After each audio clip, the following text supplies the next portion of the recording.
Oi, pessoal! Voltando aqui agora, a gente vai começar a parte mais específica mesmo do web design. Até agora eu falei para vocês alguns conceitos que eles eram meio que gerais, né? A gente conseguia aplicar eles não só ao web design, como ao design gráfico, a outras áreas também.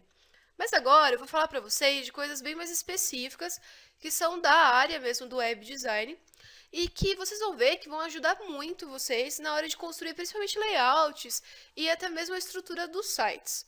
Bom, vamos começar então, que agora ficou sério. Enfim, web design, né? Uma coisa que todo web designer ele tem que ter em mente é que o web design ele é uma área que não está sozinha no mercado, né? Quando você vai desenvolver um site, você não vai fazer sozinho, a não ser que você, tudo bem, você saiba fazer a programação e você saiba estruturar tudo sozinho. Mesmo assim, você está ali juntando várias áreas numa coisa só. Ele é um produto que ele é, digamos, interdisciplinar. Ele está ali com várias áreas todas interligadas para que ele funcione corretamente. E essas áreas, né, que estão interligadas, que eu estou dizendo, elas são a arquitetura da informação, a programação, a usabilidade, a acessibilidade, entre outras áreas, o design gráfico e tudo mais. E por que a gente está falando isso, né, para vocês? Porque a gente precisa saber agregar os conceitos dessas outras áreas com o nosso conceito de design, na hora da construção do layout e até mesmo da interface em si, para que o nosso site fique bem feito, fique bem estruturado, que ele atenda, né, o que o nosso cliente tanto quer. Uma coisa assim que é importante é que o site ele sempre tenha uma interface que seja agradável e intuitiva para as pessoas, que ela tenha uma boa usabilidade. Porque se você tem um site que é difícil de se utilizar, que as pessoas muitas vezes têm que usar um tutorial para poder mexer nele, ele não é um site que vai conseguir cativar as pessoas. Ele vai se tornar uma coisa difícil e que muita gente vai acabar desistindo de usar. Então, assim, é interessante que a gente sempre procure estruturar muito bem o site. E para isso, o que a gente precisa fazer? Quando nós vamos começar, né, quando você pega um briefing, que já já eu vou falar dele, a gente precisa primeiro definir o público-alvo desse site, qual o objetivo que a gente quer alcançar com ele, quais os serviços que vão ser oferecidos nele, qual que é o diferencial para o público. Porque, gente, hoje em dia a gente tem coisas já prontas para tudo. É muito difícil você achar uma área, um tema que ainda não tenha sido explorado. Então, geralmente o cliente vai chegar para você com uma problemática, pedindo para você fazer uma coisa para ele que provavelmente existem milhões. E como que você vai fazer para destacar o desse cliente em meio a tantos, né? Você vai ter que empregar aí todas as suas técnicas e todo o conhecimento que você está aprendendo de design. Então, a partir desses conceitos e de outros elementos que sejam específicos ao projeto, você vai começar a estruturar o site, que aí vai entrar a arquitetura da informação, e a partir dessa estruturação, você vai definir qual que vai ser a tecnologia empregada, né, que vai ser a linguagem que esse site vai ser programado. E é aí, então, que você vai definir qual vai ser o layout. Por que você tem que saber qual que é a tecnologia empregada para fazer o layout? Simples, porque tem layouts que não são suportados por algumas linguagens. Por exemplo, tem o CSS, né, que está sendo muito usado hoje em dia, alguns tipos de arte ele não consegue suportar. A mesma coisa se você fizer, de repente você faz um site inteiro em Flash, que até não é muito mais utilizado ultimamente, né, que agora está sendo substituído pelo HTML5. Mas vamos supor que você faz um site todo animado e você não tem o conceito de saber que você não pode de repente carregar muito na animação, você tem que dosar os tamanhos das animações para não ficar pesado, e você faz um site que todo mundo que vai entrar não consegue acessar, porque de repente não carrega, e isso se torna um site chato, as pessoas não vão acessar e, consequentemente, você não vai conseguir passar aquilo que você precisa com a comunicação do seu site. Bom, uma outra coisa que vocês também precisam ter sempre em mente é que nem todo mundo vai ter o mesmo navegador, a mesma tela, a mesma resolução, nem todas as pessoas são iguais. E assim como nem todas as pessoas são iguais, nem todos os computadores dessas pessoas são iguais. E a gente tem que saber que o nosso site ele vai ter que tentar ser suportado por todo tipo de navegador, ou pelo menos pelos mais usados pelas pessoas, né? Que é no caso o Internet Explorer, o Mozilla Firefox, o Google Chrome. Muita gente que tem o Mac usa o Safari. ou então usa o Opera, né? Esse pessoal que tem Linux. Então a gente tem que ver como que o nosso site vai ter que ser feito para que ele seja suportado por todos esses navegadores e para que ele abra corretamente nesses navegadores, funcione se ele tiver alguma animação, que os links funcionem, que ele não fique todo esticado na tela, porque cada computador tem uma configuração. Outra coisa que é legal, que a gente sempre tem em mente, é que hoje em dia as pessoas elas não ficam mais acessando só do computador os sites. Elas acessam a internet do celular, elas acessam de tablets, elas acessam até da televisão. Quem tem, às vezes, videogame, né? Tipo Xbox, PlayStation, consegue acessar a internet da TV. Ou então algumas impressoras, né? Que tem também essas telinhas para que você consiga pegar documentos direto da internet e imprimir. Então a gente tem que pensar que o nosso site ele vai ser visualizado em vários dispositivos diferentes. E aí que está o grande sacada na hora de projetar esse site. Uma coisa ainda que é legal falar sobre os navegadores é que no desenvolvimento do site, o HTML, né, para quem for fazer em HTML, ele deve ser feito, criado, seguindo os padrões do W3C, que é o Web Standards. E dessa forma, a gente vai garantir que ele fique funcional independente do dispositivo. Como eu já estava falando antes para vocês, às vezes a gente não sabe onde o nosso site vai ser aberto, né? E é bem legal que sempre que vocês fizerem, né, um site, vocês testem eles em mais de um navegador. Testa no Firefox, no Internet Explorer, tem o Netscape, algumas pessoas usam, a gente tem que testar. Entre outros, né? Porque o layout, às vezes, ele apresenta diferenças. E aí que está também o trabalho legal do designer para fazer um layout que seja facilmente adaptável às diferentes plataformas, aos diferentes navegadores. Bom, aí agora eu vou falar para vocês umas coisinhas mais específicas ainda, principalmente para quem vai começar a construir layout. Por que eu vou falar mais dessa parte de layout para vocês? Porque a gente está focando aqui no web design, mais voltado para o layout.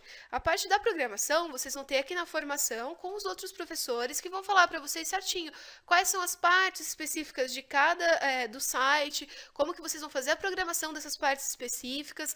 No segundo módulo desse treinamento, vocês já têm acesso a essa informação. Então aqui eu vou passar para vocês conceitos que são do design gráfico e que vão ajudar bastante vocês a desenvolverem um layout bem legal. O primeiro conceito que eu vou passar é o da forma. Esse conceito, ele faz parte das leis da Gestalt, que são, a Gestalt, assim, para quem não sabe, ela é uma escola, né, de design, uma vertente também da psicologia, na qual a gente estuda a psicologia da forma.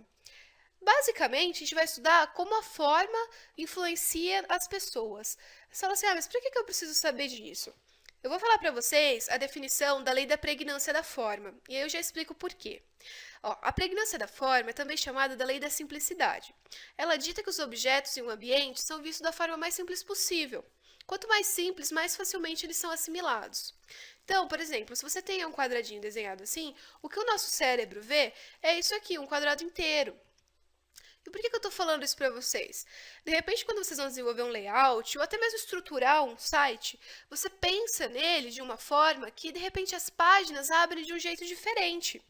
Mas, se você tiver noção que, dependendo da forma como elas serão abertas, as pessoas poderão enxergar outra coisa, você já começa a se preocupar um pouquinho mais. Você fala assim, eu vou usar, de repente, aqui eu posso usar um método de layout mais simples, porque independente disso, eu vou conseguir passar o mesmo conceito. Esses conceitos de forma, eles ajudam bastante quando você vai definir onde vão ficar os boxes do site. De repente ele vai ter boxes de texto, as colunas, como que você vai colocar as imagens. Isso vai ajudar porque você vai ver como que as pessoas vão enxergar aquela forma como um todo, depois que aquele site estiver pronto. Uma outra coisa que é legal a gente destacar dentro dessa lei da pregnância da forma é a lei de figura fundo, que destaca-se uma parte da configuração total do estímulo, que é a figura, enquanto uma outra parte recua e é mais amorfa. Um exemplo que é bem interessante é esse daqui, que as pessoas dizem que algumas veem um vaso, outras veem dois rostos de perfil aqui, ó.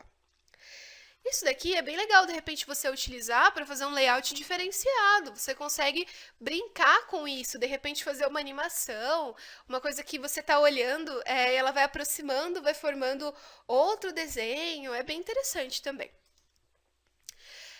Lembrem-se sempre, quando vocês estiverem trabalhando, principalmente com essas esses elementos que envolvem a psicologia da forma, que elas precisam ser sempre bem definidas e diversificadas, mas elas devem também ser harmônicas e elas têm que seguir um padrão em todo o layout. Não adianta você também colocar várias formas jogadas que não fazem sentido entre si, porque o cérebro também não vai conseguir juntar essas formas e falar assim que ali existe um todo, que existe uma continuidade. E aí o que você queria que fosse, de repente, uma sacada de design, acaba virando o que o pessoal chama de design disaster, né? Que é um desastre, que você acaba fazendo uma coisa que não ficou tão legal. E a Gestalt, né, para quem não sabe, é um termo intraduzível do alemão. A gente não sabe o que ela significa, é um termo alemão. E ele é usado para abarcar a teoria da percepção visual, como eu já falei para vocês, que é baseada na psicologia da forma.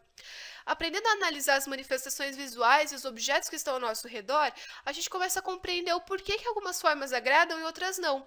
E aí, a partir disso, vocês começam a ver que esses fatores vão influenciar nos projetos de vocês. Lembra naquela aula do redesign que eu mostrei o site do Obama? Se vocês voltarem lá na aula e analisarem um pouquinho, vocês vão ver que antes eles usavam umas formas mais arredondadas, que hoje em dia o pessoal está usando mais formas mais geométricas, com cantos vivos.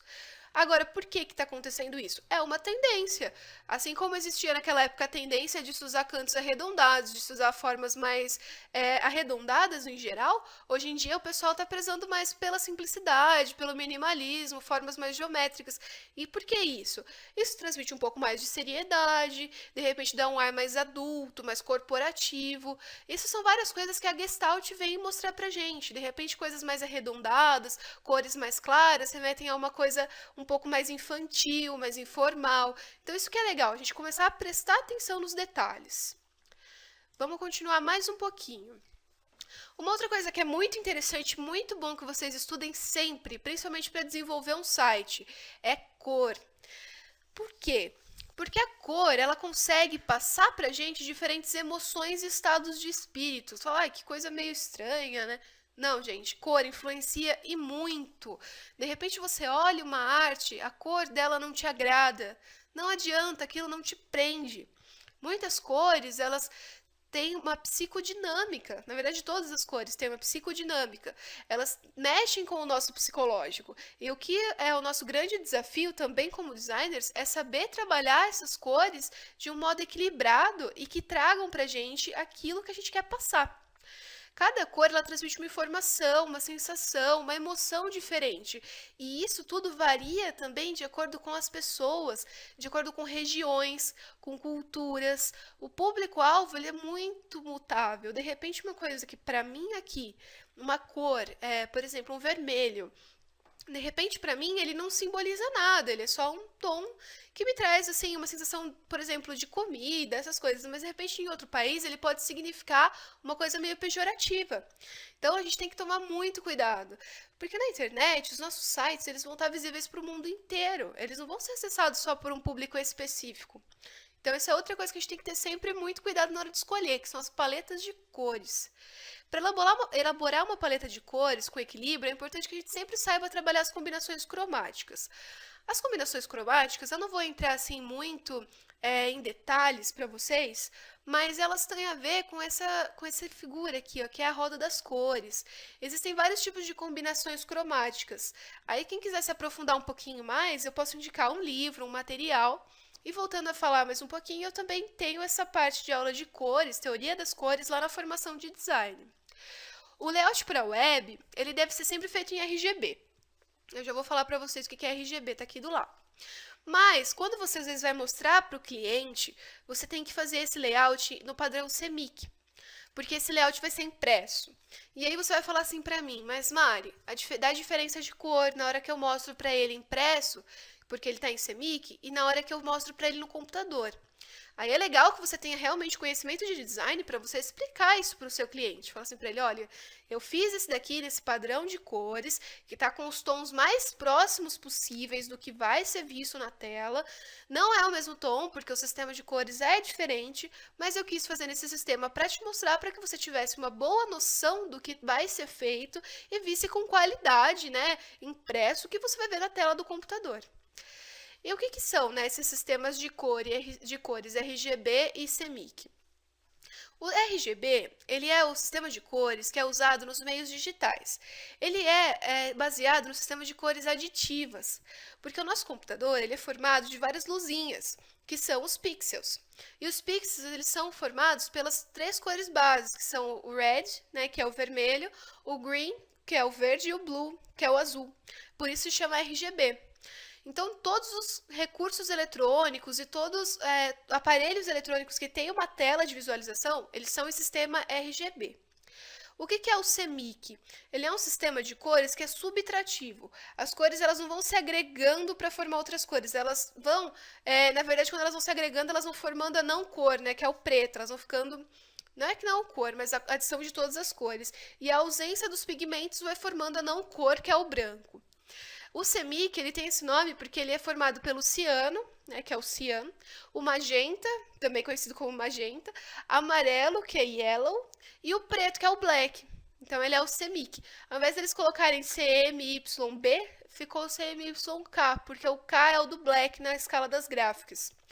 E o CMYK ele é usado por todos os fabricantes de pigmentos, inclusive aqueles que fazem a Pantone, né, que é bem semelhante, não, perdão. Ela é bem conhecida, ela é bem popular. E todas as gráficas onde você tem uma impressora, todas as impressoras usam o padrão CMYK. Então, assim, sempre procurem fazer, é claro, o layout para a web vai ser feito em RGB. E como eu disse, se você vai apresentar para o cliente, você quer mostrar para ele o mais próximo possível do que vai ficar na tela, faça CMYK, mas explique para ele. Se você quiser de repente colocar até uma paleta de cores do CMYK e uma do RGB e mostrar para ele, olha, esse daqui é por isso, esse aqui é por isso, mas é a mesma cor, é bem semelhante, é interessante também. Bom, pessoal, na próxima aula eu vou continuar com vocês, mais esses conceitos específicos e mais uma vez eu digo, quem tiver dúvida pode me mandar. Se alguém quiser uma indicação de livro, principalmente dessa parte de Gestalt ou dessa parte de teoria das cores, é interessante, procurem se atualizar sempre. Esse vai ser o diferencial de vocês na criação dos seus produtos, principalmente dos seus sites, tá bom? Então até a próxima aula.